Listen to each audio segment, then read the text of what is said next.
Welcome, everyone. I'm Wendie. Welcome to Midweek Meditation.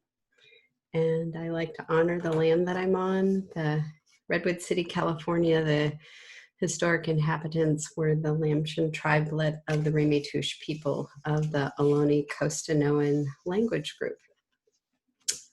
If you're new to meditation, welcome. If you're new to this meditation, welcome.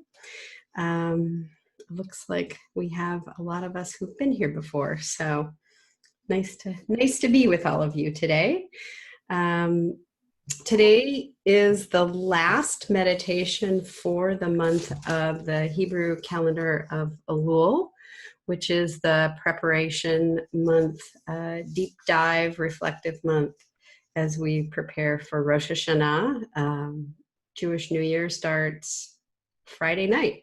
So in two nights, we start a new Jewish year, and we want to start from a place of sweetness and a place of clearing out the old cobwebs so that we can start fresh. So we've got a couple more days to do that. And we actually have the intervening days between Rosh Hashanah and Yom Kippur to keep working on that as well. So we're not done. And actually, there's other teachings that say you can keep doing it for a few more weeks, but why push it? We have talked about how many of the teachers that I've had and how I see that meditation is training the mind, and Elul can be seen as a time where we train the heart, we train the soul, we train the spirit as well as the mind. So we're going to do both of that today. So we keep that as our intention, that we're working in this spiritual practice of meditation that is both training the mind and training the heart. Today I'm going to make the connection between forgiveness, repentance, the Hebrew word teshuva, which has been translated as repentance, but is really returning, turning in and returning to that deep place of our own beingness, and that connection to forgiveness. As many of you who've been on this meditation with us, this is week 20, I believe, since we started, that my kind of go-to meditation practice is loving kindness, Metta, which we're going to do today. And the connection between that and doing this turning and forgiveness is that, the compassion that we are cultivating for ourselves and for others is that grounding for forgiveness, for forgiving ourselves, for forgiving others. If we come from that openness and that the heart that is softening and open, it's so much easier for us to forgive ourselves and to forgive others for humanity, imperfectness. So we need that compassion and loving kindness for ourselves to say, okay, you did the best that you could in the moment. You weren't perfect, but you did the best that you could. And we need that loving kindness and compassion to ourselves to say, okay, can you be open and vulnerable enough to ask for forgiveness for somebody that you may have hurt knowingly or unknowingly with your actions or words? And okay, we need that loving kindness and compassion for others to know that they did the best that they could, even if they did something that was hurtful for us. So the forgiveness and the teshuva work that we do is ultimately to free ourselves from the attachments that we have. If it's about ourselves, it's either guilt or shame or remorse. And if it's about the way somebody else behaved or treated us, that can be anger or resentment or just being really stuck in a story that we're telling ourselves. And we want to let go of all of those, because none of those are good ways, states of being. We're we're attaching ourselves in a way, and we want to open ourselves up to recognize, the fluidity of life that has its ups and downs, and it has constricting times and opening times, and we allow ourselves to be in that flow more. We find ourselves in a place of peace and love and compassion for ourselves and others. The one thing I want to add, since this is our last week of looking at teshuva, looking at forgiveness, is that we, one of the other things to let go of is the outcome. So we do the work, and if what we hope happens, that either we're forgiven or somebody, we ask, how do I want to say this? Either we're forgiven or we give forgiveness to somebody else, or they ask for forgiveness from us. Those are the outcomes. We do the work anyways. It is freeing us. It is creating a soft heart, creating a sense of peace and safety for us, whether we get those outcomes or not. And so that's another place to have compassion, is to let go. That even if you open yourself up and do this practice, that, things might not change externally, but they will change internally. And so we have to have compassion for ourselves. Sometimes we're not ready to forgive something that somebody did. We're just not in that place. Okay, that's the way that it is. This isn't the year that it's going to happen. Can you keep having that compassion and open heart, and maybe that forgiveness will come sometime in the future? Or conversely, somebody that we think needs to, say I'm sorry to us, they're not there. Will we keep sending loving kindness and compassion to them and to ourselves, and hope that at some point things will shift, but we let go of the outcome. Can't force ourselves to forgive, and we can't force somebody else to ask for forgiveness. But the compassionate heart softens to both of those. So we'll do a 4-part loving kindness Metta meditation today. And the 4, if you're new to Metta, don't worry, I'll walk you through this. But for those of us that have been doing this loving kindness or friendliness meditation, we're going to do it in 4 parts today. So the first part will be finding that person that's easiest with. We always want to start there, and that is the dear one, the one that we have, just unconditionally opening our heart energy to. That can be a 4-legged companion. That can be it's called a benefactor in Buddhist meditation circles, somebody who's like a mentor to us. And the idea is, it doesn't matter so much who that person is, as much as it's the way to open the heart. So we find that dear one, and we'll do practice with them, and I'll invite in both the phrases, the loving kindness Metta phrases, and also a little bit of embodied practice. Feel free to do whatever is comfortable for you. If you're new to this and you want to latch onto the phrases, great. And if you are new to this and you want to latch on to the more embodied sense of it, great. There's no right or wrong way to do this. I'm offering a variety of possibilities, or maybe some combination.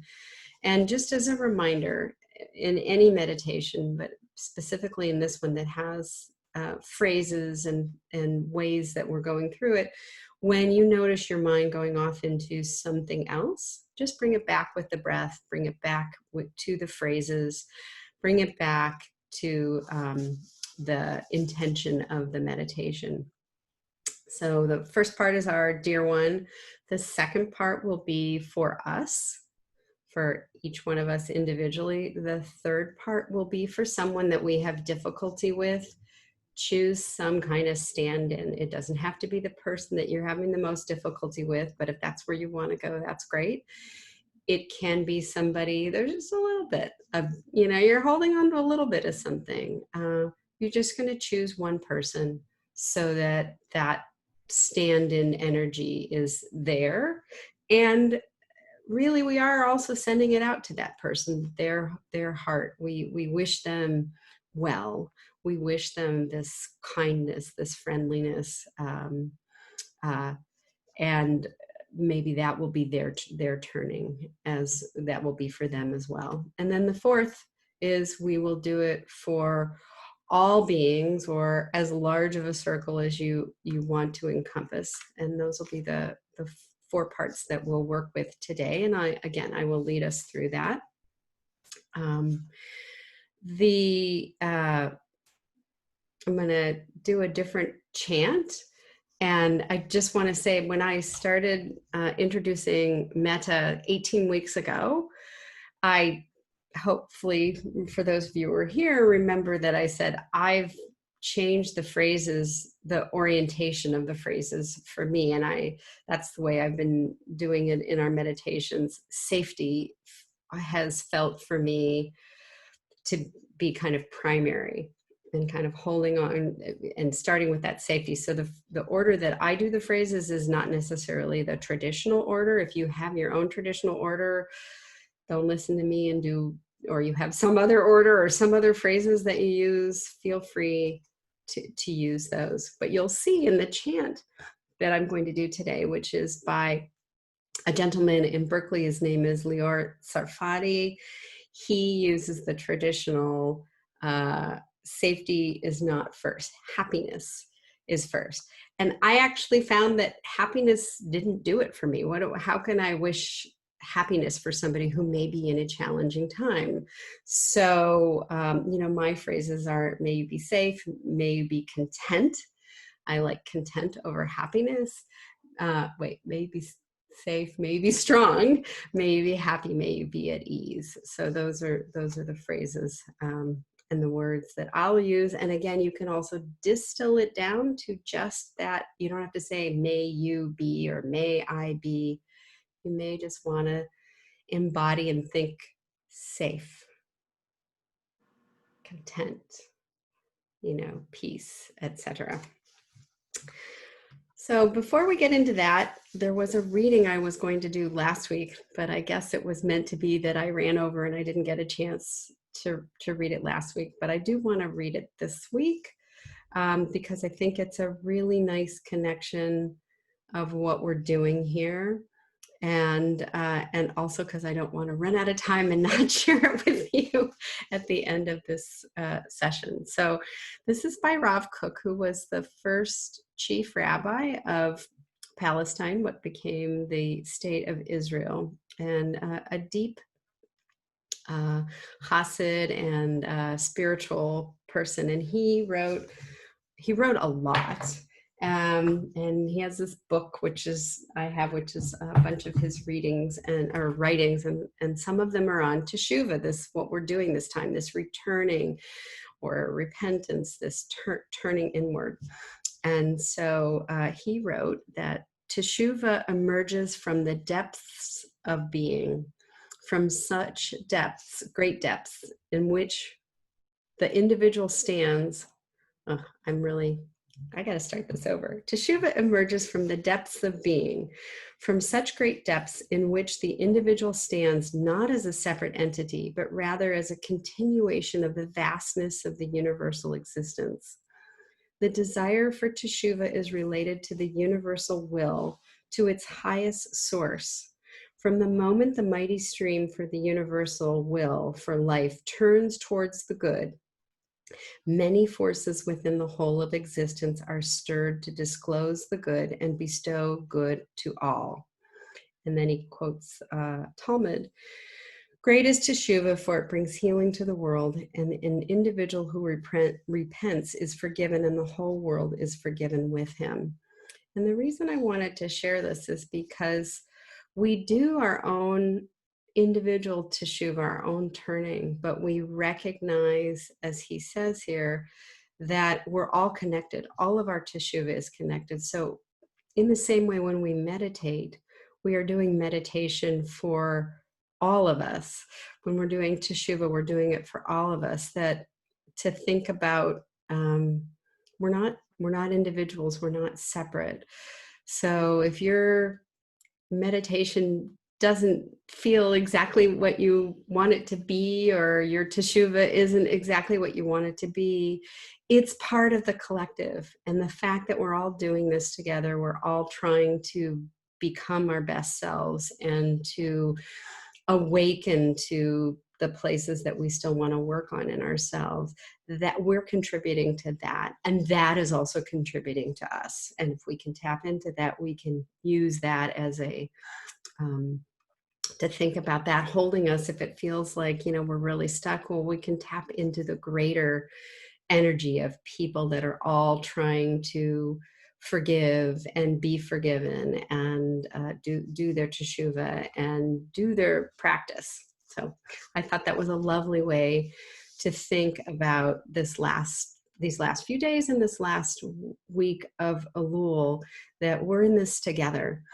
And in fact, if you look at the Hebrew liturgy, when we talk about the sins, quote unquote, that, you know, or the ways that we've missed the mark in both Rosh Hashanah and Yom Kippur, Untana Tokef and the Al Chet, it's plural. So we are taking on this collective responsibility and being part of the collective that has been there for hundreds of years, this sense that we do this together, and that we invite in the energy of everybody else to help us do our work. Okay. And the chant starts in the we form, and then I will move it to the I and the you, and then back to the we. Okay.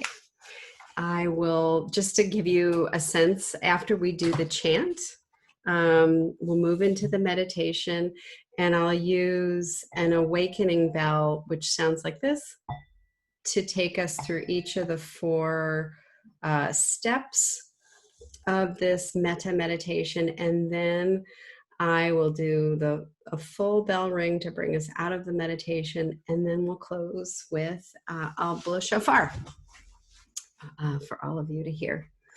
Wake up even more. All right. So make yourself comfortable, and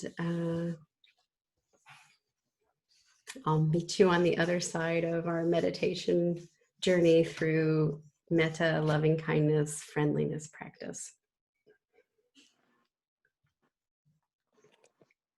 And feel free to sing along with me. This is a very simple chant, if that is something that you would like to do. Everybody's muted, so you won't interrupt anybody. May we all be happy. May we all be safe. May we all be free, all of us as one. May we all be happy. May we all be safe. May we all be free, all of us as one. May I be happy. May I be safe. May I be free, all of us as one. May I be happy. May I be safe. May I be free, all of us as one. May you be happy. May you be safe. May you be free, all of us as one. May you be happy. May you be safe. May you be free, all of us as one. May we all be happy. May we all be safe. May we all be free, all of us as one. May we all be happy. May we all be safe. May we all be free, all of us as one.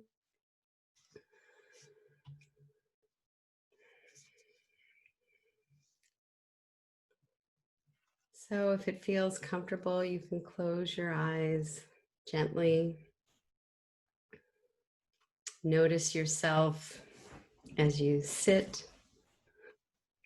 noticing your sit bones rooted in the chair, maybe rocking a little bit from side to side, trying to even out the pressure.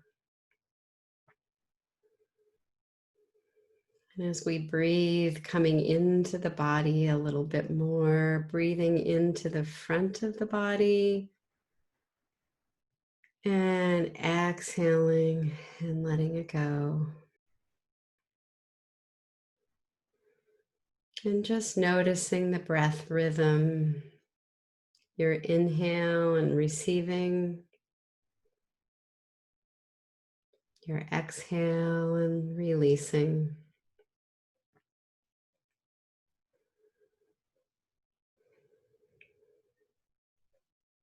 And as you breathe, scanning around the body and noticing the different body sensations, maybe behind your eyes,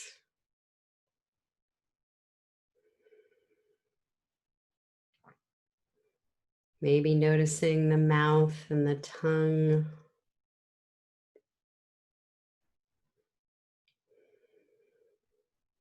Noticing the shoulders and the shoulder blades. If there's any tension, you can move gently and release that tension. Taking a breath into any place that feels tight or constricted.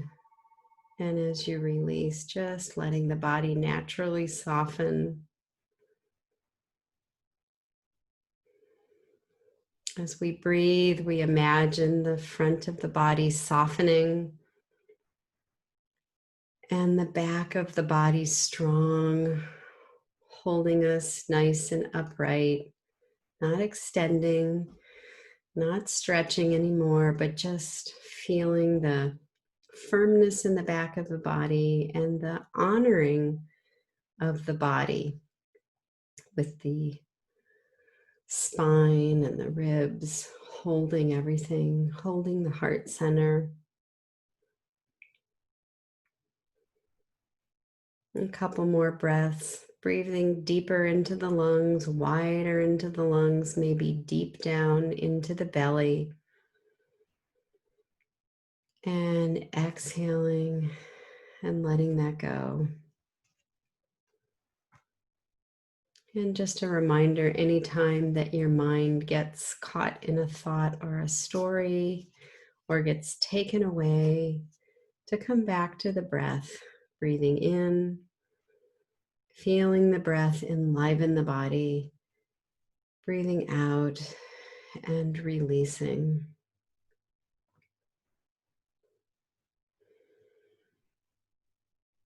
And so we bring to mind a dear one, a benefactor.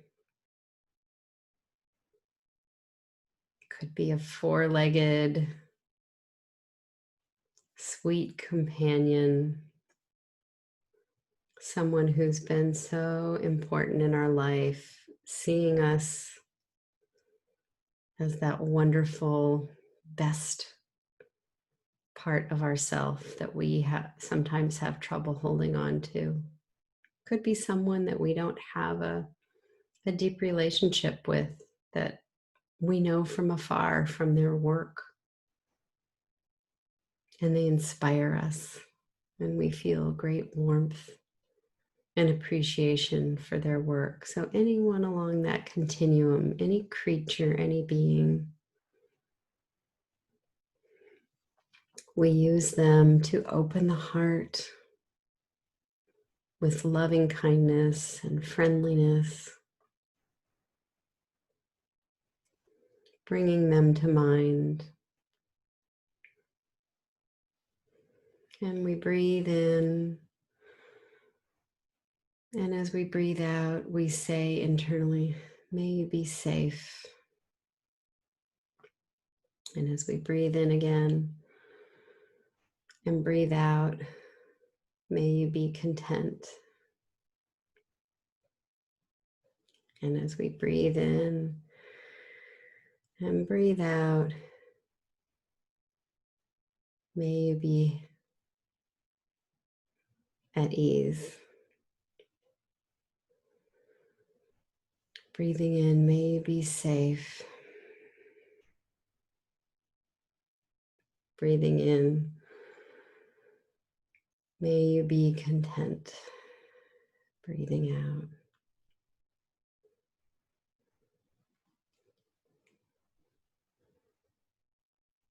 May you be strong. Breathing in, may you be at ease.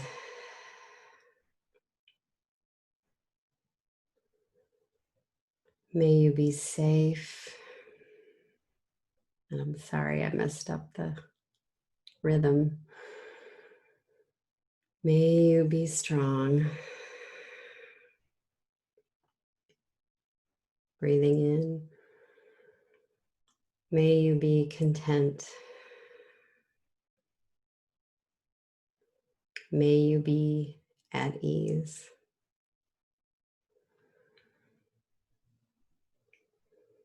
May you be safe.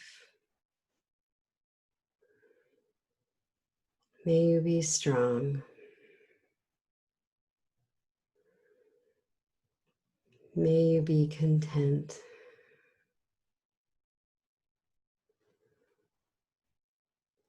May you be at ease.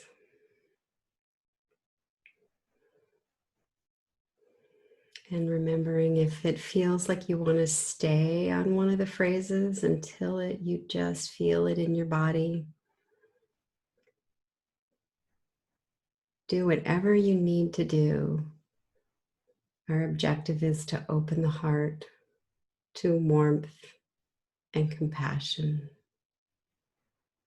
friendliness and love. And if you want to focus on the heart, thinking about the heart smiling and softening, and maybe a smile on your lips, and smiling anywhere else in the body. The eyes can smile, the belly can smile, the whole body can smile, sending love and friendliness.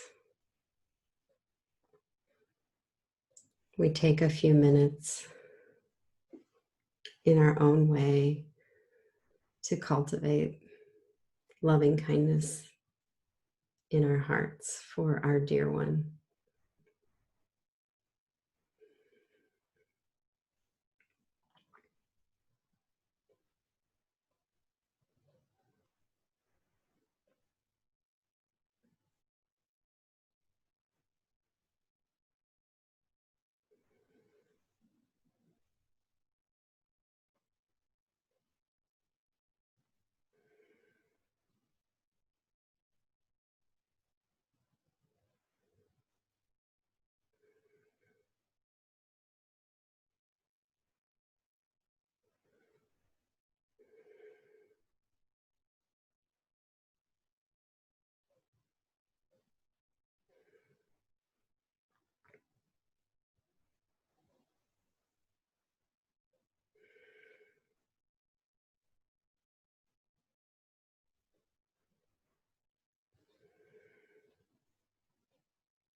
Take a couple of breaths.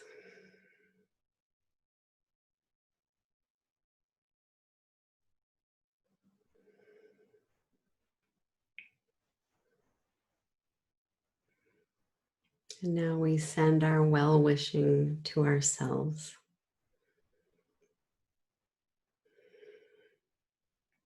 As we take in a breath and we release, may I be safe, or may I feel safe. Breathing in, may I be strong, or may I feel strong. Breathing in and out, may I feel content. Breathing in and breathing out, may I be at ease. May I be safe.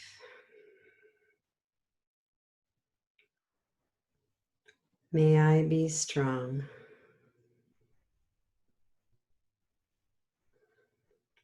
May I be content.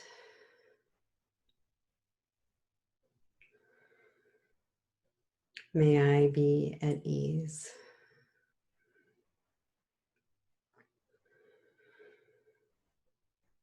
May I be safe.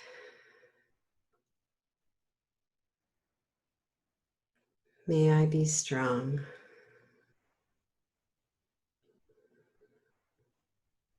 May I be content. May I be at ease. Staying with those phrases internally for yourself, or feeling it, noticing the body, and can you send an open to love, loving kindness, friendliness in your heart, in your body, in your mind, for yourself at this time.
So moving along to the person that we have difficulty with, a person,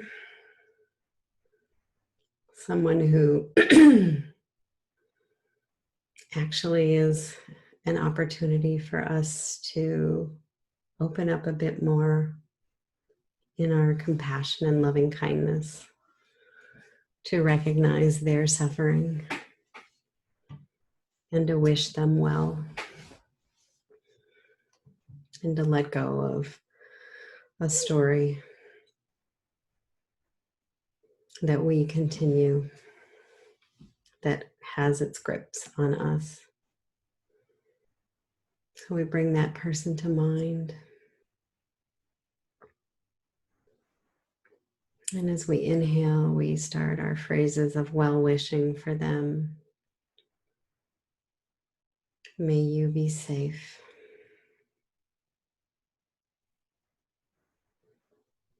May you be strong.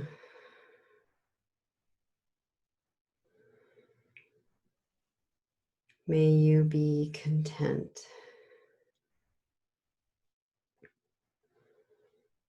May you be at ease.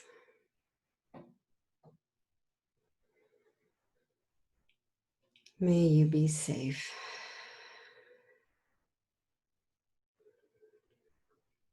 May you be strong.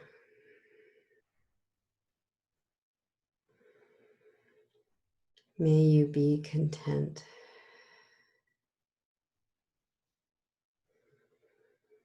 May you be at ease. And anytime this might feel too difficult, you can move back to your benefactor or to yourself.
Just a short couple of rounds to wish well to all of us, including ourselves and everyone that we've held here today.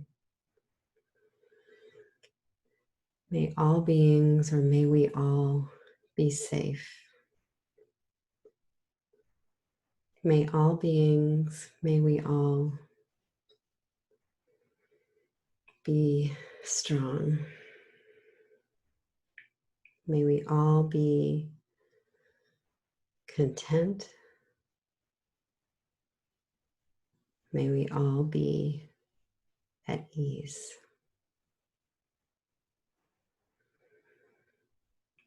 May we all be safe.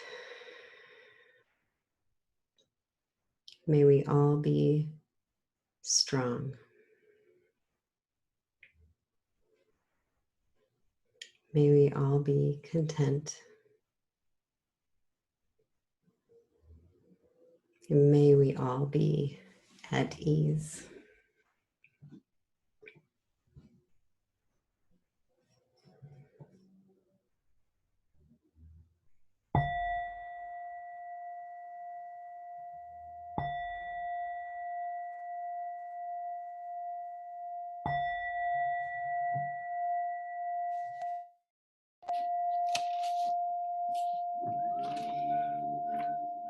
I apologize. I kept the wording in the song the way it was written, and it threw me off from my phrases in the beginning. So I know that I have all of your wishes, but I just wanted to say I'm sorry about that. And as we listen to the shofar, it starts with a solid wholeness. It breaks apart even more, and then it returns back to that wholeness and that unity and that oneness that we are all part of.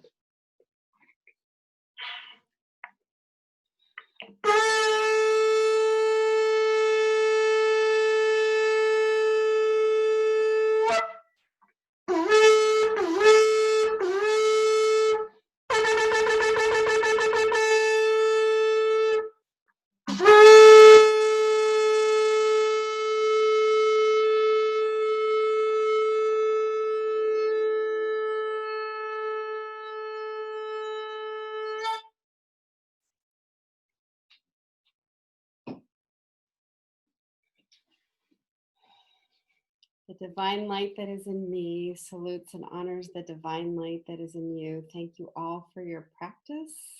And we say, B'Tselem Yah. We are all made in the image of Yah, the oneness, the ground of being. For those of you leaving us on the live stream, may your Elul and your practice continue to hold you. And we hope to see you again soon.